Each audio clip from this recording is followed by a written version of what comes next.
Olá, eu sou o professor de Geografia, o Anderson Lima, em mais uma aula para discutir os espaços agrários.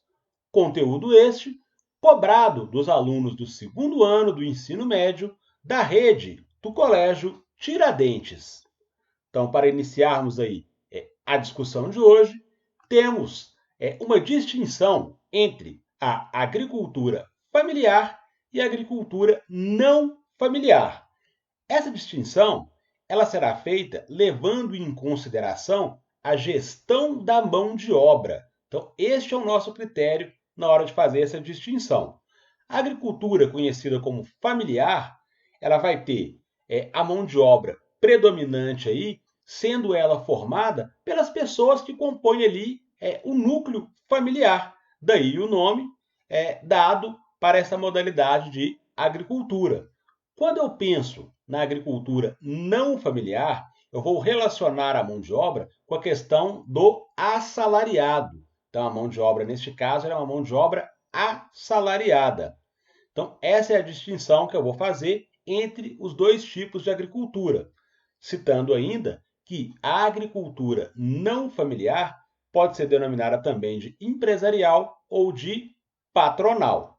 Nós temos aí no nosso slide uma imagem do Censo Agropecuário de 2017, que faz para a gente aí uma comparação entre as duas modalidades de agricultura.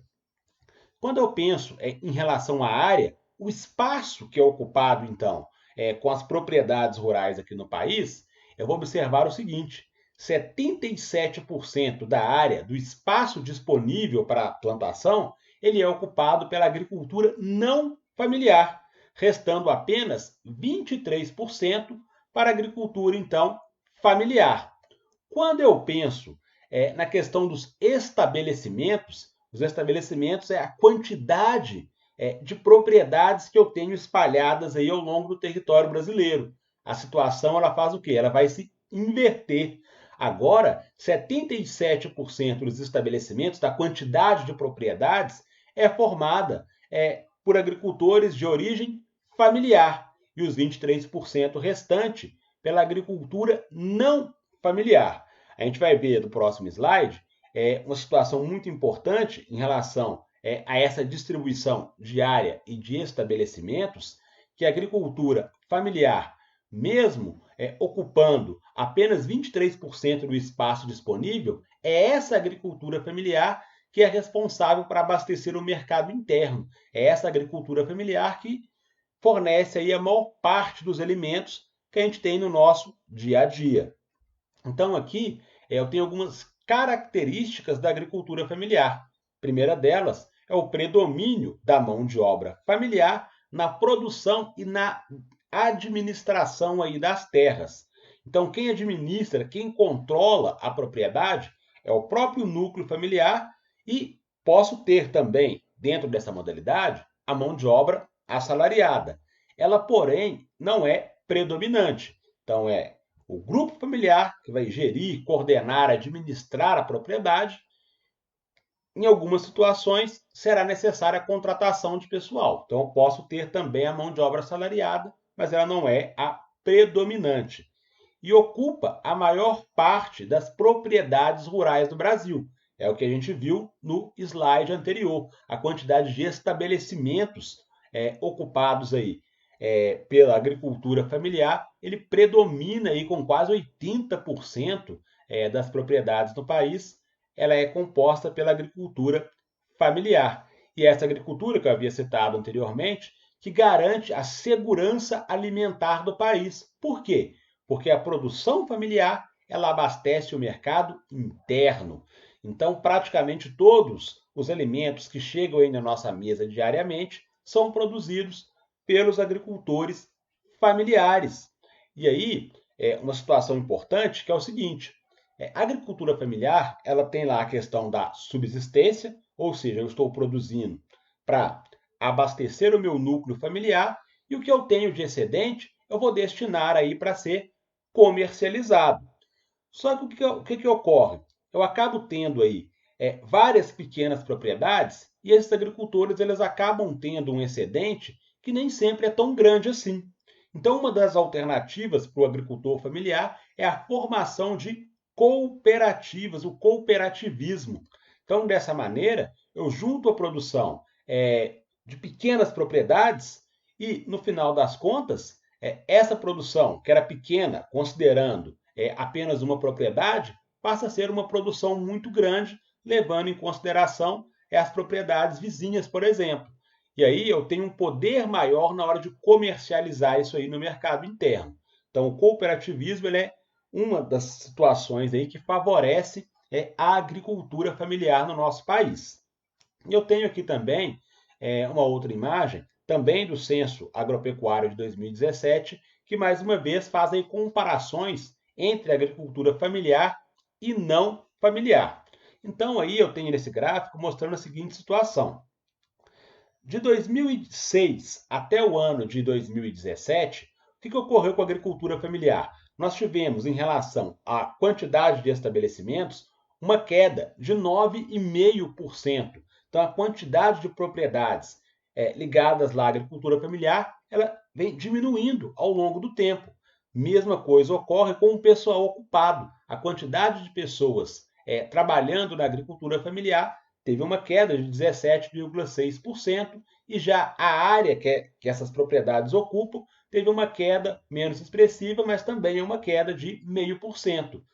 Quando eu vou para a agricultura não familiar, essa situação ela acaba se invertendo. A quantidade de estabelecimentos ela cresce 35% aí em um período aí pouco mais de 11 anos. O pessoal ocupado também cresce bastante, a quantidade de pessoas trabalhando na agricultura não familiar cresce 16,4% e a área ocupada por essas propriedades também tem aí uma elevação de 7,1%. Então, mostrando aí uma situação oposta entre agricultura familiar e não familiar. Dentro ainda da agricultura familiar, uma situação importante para ser comentada em relação aos módulos fiscais. O que são esses módulos fiscais? É uma espécie de unidade de medida e essa unidade de medida ela pode sofrer variação de um município para outro. Então, cada município vai criar lá o seu módulo fiscal, vai levar em conta algumas características para fazer essa delimitação, como, por exemplo, o tipo de exploração predominante no município. Então, vou observar o seguinte: dentro da minha cidade, predominam aí, por exemplo, a característica principal é a produção de uvas. Então, para a produção de uva, eu preciso observar o seguinte: qual que é o tamanho da propriedade que eu preciso ter para ter lá uma produção de uvas? Então, vou observar esse sentido para definir qual vai ser o meu módulo fiscal. Vou observar também a renda obtida com essa exploração. Então, com a exploração de uva, eu tenho que ter uma renda suficiente aí para abastecer o meu grupo familiar. E uma outra coisa também importante eu levo em conta outros tipos de cultivo que eu posso ter dentro do meu município. Então, a exploração predominante é uva, eu tenho que conseguir ter renda suficiente para abastecer o meu grupo familiar e levo em conta outros tipos de cultivo. Então, quando eu observo essas características, aí eu vou delimitar qual é o tamanho do meu módulo fiscal e esse tamanho será dado em hectares. Então, nós temos aqui um mapa mostrando essa situação, é o mesmo mapa que nós temos aí no nosso material didático. Eu consigo observar pelos tons mais escuros ali no meu mapa, que vão prevalecer ali na região norte e parte aí do nordeste do país, são os locais em que eu vou ter os módulos fiscais ocupando maior quantidade de hectares. Então, os tons mais escuros prevalecendo aqui no meu mapa, está representando os módulos fiscais em que eu tenho de 100 a 110 hectares.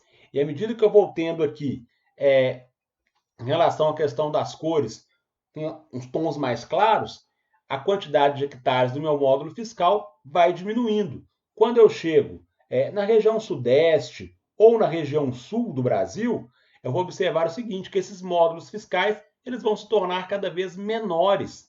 Isso pode ser explicado em parte aí pelo valor da propriedade. Então, as propriedades no sul e no sudeste, elas têm um custo mais elevado. Então, o módulo fiscal nessas regiões acaba tendo acaba sendo menor na verdade. Então, leva em conta algumas características e esse módulo sofre variações de um município para o outro aí, ok?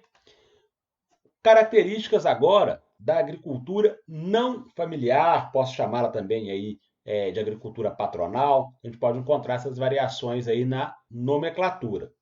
Então, são grandes propriedades acima de 4 módulos fiscais. Então, estou falando aqui agora de propriedades que ocupam um grande espaço aí dentro do território. A mão de obra predominantemente assalariada, então vou contratar pessoas, vou ter pessoas lá de carteira assinada, auxiliando na minha produção aí nessa propriedade. Outra característica da agricultura não familiar está associada ao agronegócio ou à agroindústria.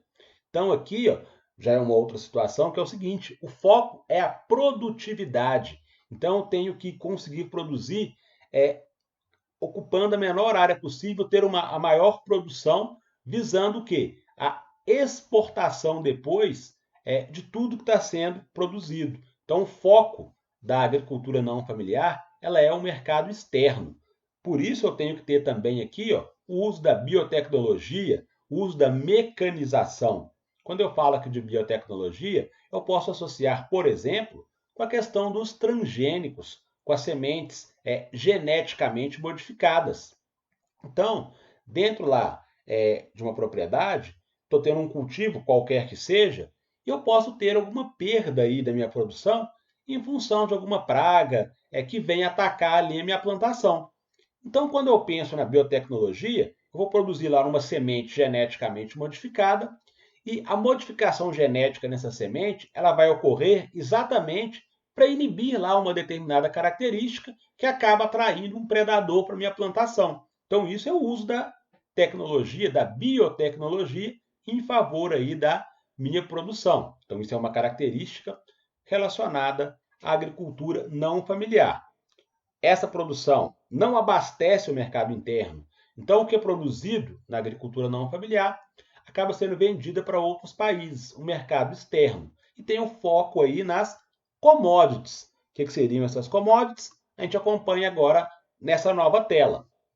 As commodities, fazendo aqui uma classificação, seriam aquelas mercadorias que possuem um grau mínimo de industrialização durante o processo produtivo.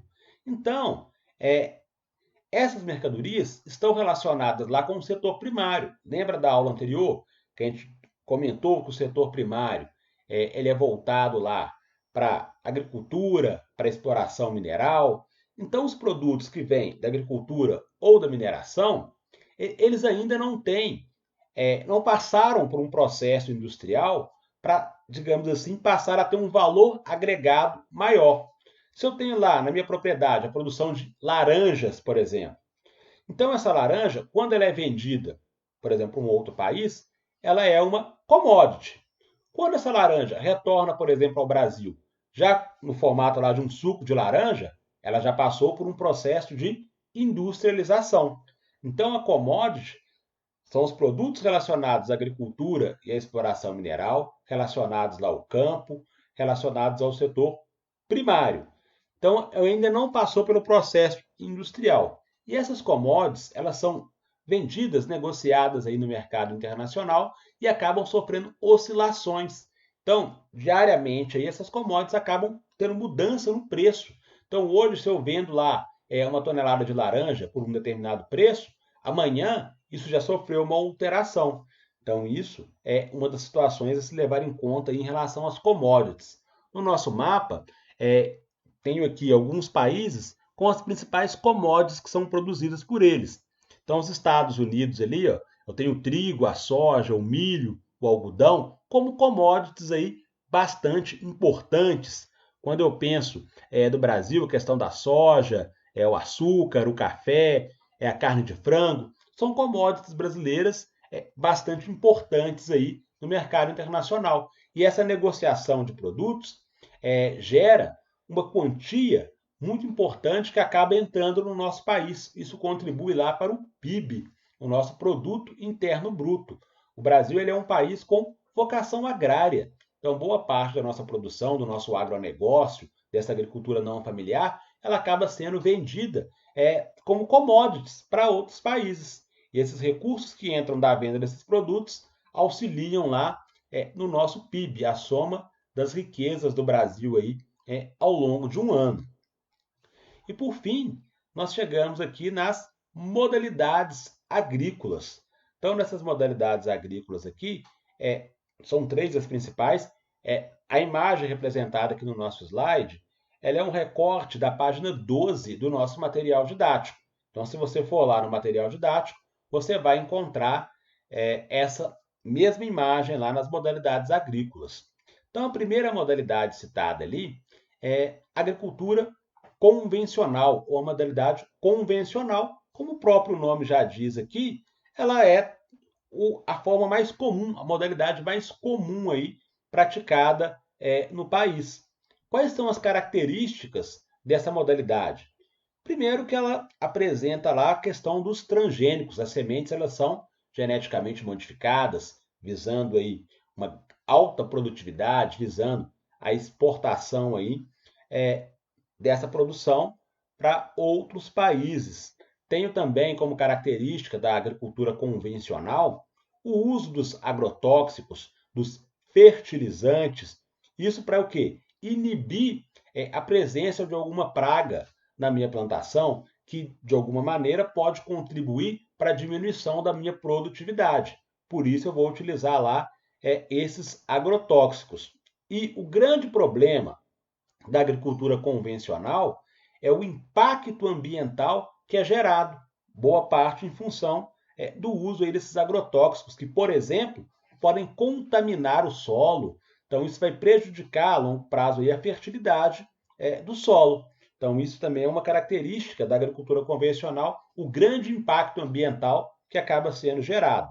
E, por fim, essa agricultura convencional praticada aí em grandes propriedades. Então, posso associar a agricultura convencional também lá com a agricultura não familiar. Outra modalidade de agricultura que nós temos é a agroecológica. Então, na agroecológica, as características principais que eu tenho aqui são o uso das sementes nativas. Essas sementes nativas, então, o oposto da convencional. As sementes aqui elas não sofreram alteração genética, não foram alteradas lá, por exemplo, em laboratório. Então, sementes nativas, uma característica dessa modalidade agrícola. Outro ponto importante é que eu não tenho a utilização de fertilizantes industriais. Quando eu deixo de utilizar esses fertilizantes, deixo de utilizar esses agrotóxicos, eu estou contribuindo aí para redução dos impactos ambientais. Se na modalidade convencional o impacto ambiental ele é muito grande, quando eu penso na agroecológica, esse impacto ambiental ele já é reduzido, porque eu não tenho mais esses fertilizantes, esses agrotóxicos industriais aí sendo utilizados. E por fim, entre as modalidades agrícolas, a gente pode falar da agroflorestal. O que ocorre aí? A característica principal é que a produção, a agricultura nessa situação, ela é praticada em meio à vegetação nativa. Então, o que ocorre? Eu tenho lá, por exemplo, a presença de algumas árvores, e essas árvores elas não serão retiradas para poder dar lugar à minha plantação. Então, a plantação ela vai conviver com a vegetação nativa.